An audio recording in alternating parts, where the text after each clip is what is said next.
সুপ্রভাত সবাইকে। কেমন আছো সবাই? আশা করছি সবাই ভালো আছো। নতুন একটা ভ্লগ নিয়ে হাজির হয়ে গেছি তোমাদের সামনে। ইঁদুর প্রচণ্ড হয়েছে। ইঁদুরের সঙ্গে কি পড়েছে দেখো। আমি তো ভাবতেই পারিনি যে ইঁদুরটা পড়বে বলে। কাল রাতে আমি দেখতেই পাচ্ছিলাম না ইঁদুরটাকে। ভাবলাম মনে হয় চলে গেছে। এদিকে ভাত বসিয়ে দিয়েছি। সকালবেলা রান্নার দায়িত্ব আজ আমার। কেন বলো তো? মায়ের শরীরটা আজকে সকাল থেকেই ভালো নেই। কাল রাত্রির থেকেই বলেছে জ্বর এসছে। আর দেখছি সকালবেলা বেহুঁশে ঘুমাচ্ছে। আমি ভাবলাম সকালবেলা সবাই উঠে খাবে, তা আমিই সেরে ফেলি রান্নাটা। খুবই অল্প মানে অল্প রান্না করেছি, মায়ের মতন এত কিছু নয়।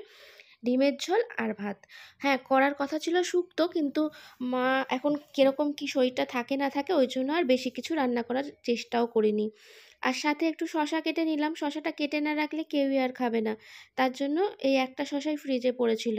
এই থাকতে থাকতে কী বলো তো, নষ্ট হয়ে যাবে।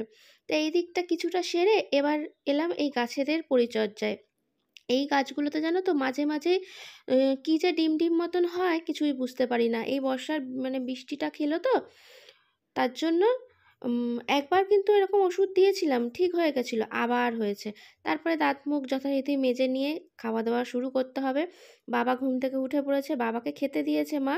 উঠে আমি যেহেতু ব্রাশ করছিলাম, কিন্তু দেখো সে ভাত মাখছেও না আর কই কটা ভাত নিয়ে বসেছে। আমি তারপরে থালাটা নিয়ে গিয়ে আরও 4টি ভাত আর একটু তরকারি নিয়ে এসে ভালো করে মেখে দিলাম। বলছে খেতে পারবো না, কিন্তু সব ভাতটা কিন্তু খেয়ে নেবে। কেন বলো তো? যেহেতু মেখে দিলাম। যদি মেখে না দিতাম তাহলে ওই গোটা গোটা ভাতই বসে বসে তরকারিগুলো খেয়ে নিত, আর শুকনো শুকনো সাদা ভাতগুলো তখন আর খেতে ইচ্ছা করতো না। এই রকম মানে আমার বাড়ির ঝামেলা, বুঝতেই পারছো সকালবেলা কি লেগে থাকে।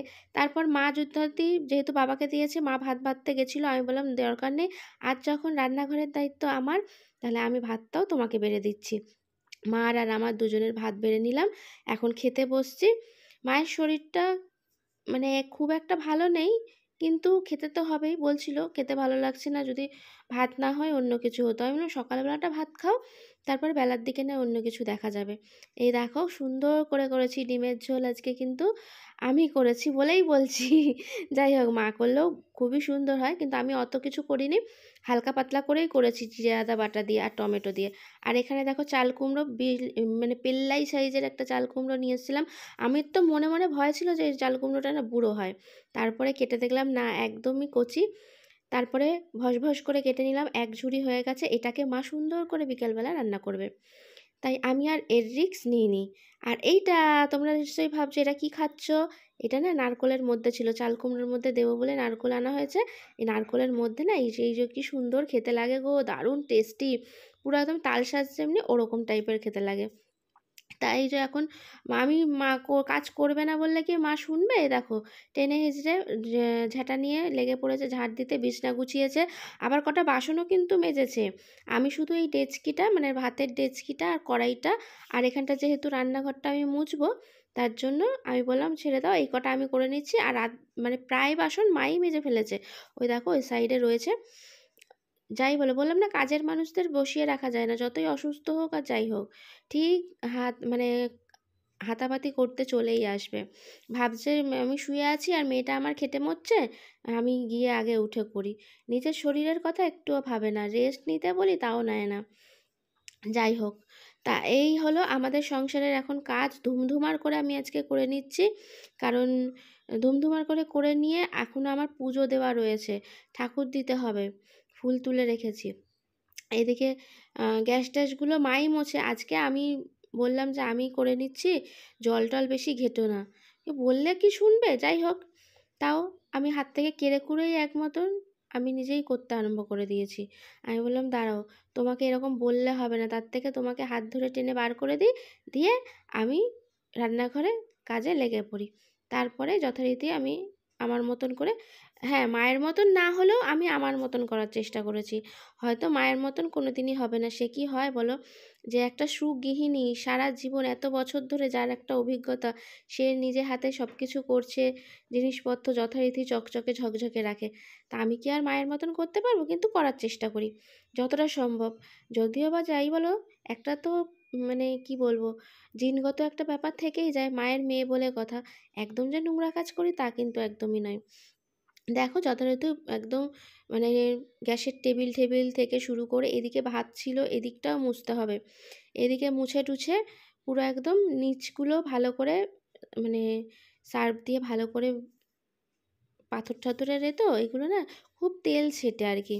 আর তেল ছিটলে দেখবে একটা চিটা চিটা ভাব হয়ে যায়। এগুলো যদি রোজ না মুছে নিই তাহলে বেশ কেমন একটা লাগে। আর আমার মা তো একদমই পছন্দ করে না তেলের ছিটে মিটে। চিমনি চিমনি বছরে তোমরা কীরকম পরিষ্কার করো? লোক দিয়ে।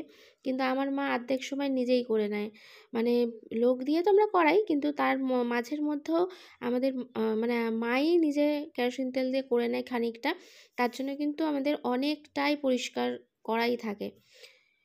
এই একটা সুবিধা, মানে এরকম যদি সুগৃহিণী বাড়িতে থাকে তাহলে সংসারে অনেক উন্নতি হয়।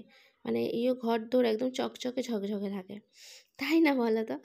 যাই হোক, আমি যাই হোকটা অনেকবারই বলি, কিন্তু কিছু মনে করো না, ভাববে একই কথা বারবার কেন বলো গো। আর এদিকে স্নান করে উঠে আমার কটা জামা কাপড়ও আছে, কালকে বেরিয়েছিলাম বাজারে, তোমাদের সঙ্গে তো শেয়ার করা হয়নি। বললামই যে দীপাবলির এতটা মানে ভিড় এখন থেকে শুরু হয়ে গেছে, তাই আর কিছু দেখাতে পারিনি। তা বাজার হাট করে নিয়ে এসেছি। সেই জামা কাপড়গুলো আমি বলি সবসময় রোজ দিনই আমি জামা কাপড় কেচে ধুয়ে নিই যখনই বাজারে বাইরে যখনই যাই বাড়ির বাইরে। তাই সেই জামা কাপড়গুলো কেচে ধুয়ে মিলে দিলাম, দিয়ে স্নান টান করে এই দেখো চলে এসেছি ঠাকুর দিতে। ঠাকুরের ঘর দোর তো আমার মোছাই থাকে, বাসন টাসন মাজাই থাকে। এই যে ফুল এনে রেখে দিলাম এখানে, আর এই যে জল নিয়ে এলাম ঠাকুরের, এখন গ্লাসে জল দেব। পুজো দিতে চলে এসেছি, ঠাকুর দেবো এখন। বাসন টাসন মাজাই ছিল আমার পরিষ্কার একদম, এখন শুধু ঠাকুরটা দেবো। অনেকটাই বেলা হয়ে গেছে, 1টা প্রায় বাজতে যায়, দিয়ে দিই তারপর কথা বলবো। যেরকম যে যেমন খুশি সাজো 2 জুলাই, সেরকম এখন আমাদের খাওয়ার পর্ব চলবে। যে যেরকম খুশি খাও, যার যেটা ইচ্ছা ফ্রিজে রয়েছে সেটা বার করে। মানে একবার পেট ভর্তি করে এত ভাত খেয়ে নিয়েছি যে এখন আর খাবার কোনো ইন্টারেস্ট নেই, এখন হালকা ফুল চোখ কিছু এসব এখন চলবে, তার সঙ্গে ফল টল তো আছে। যাই হোক, এখানেই ভিডিওটা এন্ড করে দিলাম, কারণ এই ভিডিওটাই তোমাদের আপলোড করবো, তা আমার করতে সময় লাগবে। তাই আজকের মতন টাটা বাই বাই, দেখা হবে আবার নেক্সট একটা ভিডিওতে।